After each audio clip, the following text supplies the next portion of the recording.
Pasta అన్న noodles అన్న పిల్లలు బాగా ఇష్టపడతారు కదా. పాస్తా మైదాతో చేస్తారని అనుకుంటుంటాము, అన్హెల్దీ అనుకుంటాం కదా. కాకపోతే ఈరోజు మనం మైదా లేకుండా హెల్దీగా పాస్తా చేసుకుందాము, అది కూడా వైట్ సాస్ పాస్తా చేసుకుందాము. Hello friends, welcome to Hyderabadi రుచులు. నేను మీ ఇందిర. పాస్తాని మైదాతో కాకుండా మిల్లెట్స్ కూడా చేస్తారని ఎంతమందికి తెలుసో కామెంట్ పెట్టండి. ఇప్పుడు వైట్ సాస్ పాస్తా ఈజీగా హెల్దీగా ఎలా చేయాలో చూద్దాం. నేను ఇక్కడ హోల్సమ్ మిల్లెట్ పాస్తా తీసుకున్నాను, జొన్న పాస్తా. దీంట్లో మైదా కానీ ఆర్టిఫిషియల్ ఫ్లేవర్స్ కానీ ఎలాంటి ప్రిజర్వేటివ్స్ కానీ యాడ్ చేయలేదు. పాస్తాతో పాటు డ్రైడ్ వెజిటేబుల్స్ వస్తాయి, మసాలా ప్యాకెట్ కూడా వస్తుంది.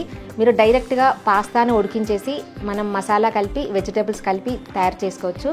కాకపోతే ఇప్పుడు మనం వైట్ సాస్ పాస్తా తయారు చేసుకుంటున్నాం కదా, అందుకనే మనకి మసాలా అవసరం లేదు, ఓన్లీ వెజిటేబుల్స్ మాత్రమే వాడుకుంటున్నాం. హోల్సమ్ మిల్లెట్ పాస్తా కావాలనుకుంటే wholesameindia.comలో ఆర్డర్ పెట్టచ్చు, లేదా ఈ వాట్సాప్ నంబర్కి మెసేజ్ చేయొచ్చు. ఇప్పుడు పాస్తాని ఉడికించుకుందాము. వాటర్లో 1/2 టీ స్పూన్ సాల్ట్ వేసుకోవాలి, 1 టీ స్పూన్ ఆయిల్ వేసుకోవాలి. ఈ నీళ్ళని మరిగించుకోవాలి.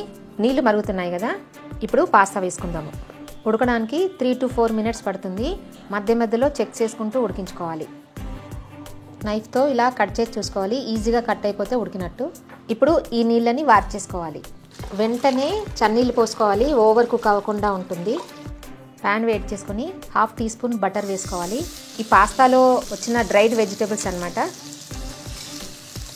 మీరు కావాలనుకుంటే ఫ్రెష్ వెజిటేబుల్స్ కూడా వేసుకోవచ్చు. ఈ వెజిటేబుల్స్ని కొంచెం సేపు వేయించుకోవాలి, 1 నిమిషం అంతే. వేయించుకోకున్నా పర్లేదు, డైరెక్ట్గా కూడా వేసుకోవచ్చు, కానీ వేయించుకుంటే మంచి టేస్ట్ వస్తుంది, అందుకే వేయిస్తున్నాను. 1 నిమిషం వేగిన తర్వాత వేరే ప్లేట్లోకి తీసి పెట్టుకోవాలి. ఇప్పుడు వైట్ సాస్ ప్రిపేర్ చేసుకుందాము. ప్యాన్ వేడెక్కిన తర్వాత 3 టేబుల్ స్పూన్స్ బటర్ వేసుకోవాలి. హోమ్ మేడ్ బటర్ ఇది, అందుకే వైట్ కలర్లో ఉంది. దీంట్లో 3 టేబుల్ స్పూన్స్ గోధుమ పిండి వేసుకోవాలి. యాక్చువల్గా మైదా పిండి వేసుకొని చేస్తారు వైట్ సాస్, కాకపోతే హెల్దీ కోసం నేను గోధుమ పిండి వేసుకుంటున్నాను. ఈ గోధుమ పిండి మంచిగా వేయించుకోవాలి, మంచి వాసన వచ్చే వరకు వేయించుకోవాలి, మాడిపోనివద్దు. 2-3 నిమిషాలు మంచిగా వేగిన తర్వాత కొన్ని పాలు పోసుకుంటూ కలుపుకోవాలి. స్టవ్ సిమ్లోనే పెట్టుకొని ఫ్రై చేసుకుంటూ ఉండాలి. లంప్స్ లేకుండా బాగా కలుపుకోవాలి. కొంచెం చిక్కబడే వరకు ఉడికించుకోవాలి. ఇక్కడ దాదాపుగా నేను 1/2 లీటర్ పాలు పోసుకున్నాను. 1 టీ స్పూన్ చిల్లీ ఫ్లేక్స్ వేసుకోవాలి, 1/2 teaspoon pepper powder, 1/2 teaspoon లేదా టేస్ట్ తగినంత సాల్ట్ వేసుకోవాలి.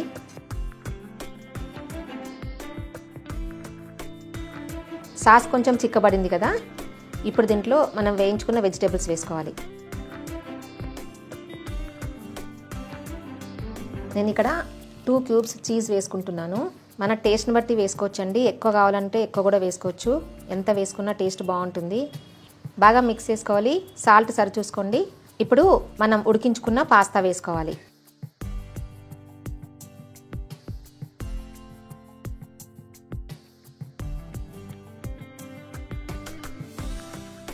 అంతే, మైదా లేకుండా హెల్దీగా మిల్లెట్తో పాస్తా ప్రిపేర్ అయిపోయింది, అది కూడా టేస్టీగా వైట్ సాస్ పాస్తా ప్రిపేర్ అయింది. కింద లైక్ బటన్ కనిపిస్తుంది కదా, లైక్ చేయండి, ఫ్రెండ్స్ అందరికీ షేర్ చేయండి, సబ్స్క్రైబ్ చేయడం అస్సలు మర్చిపోవద్దు.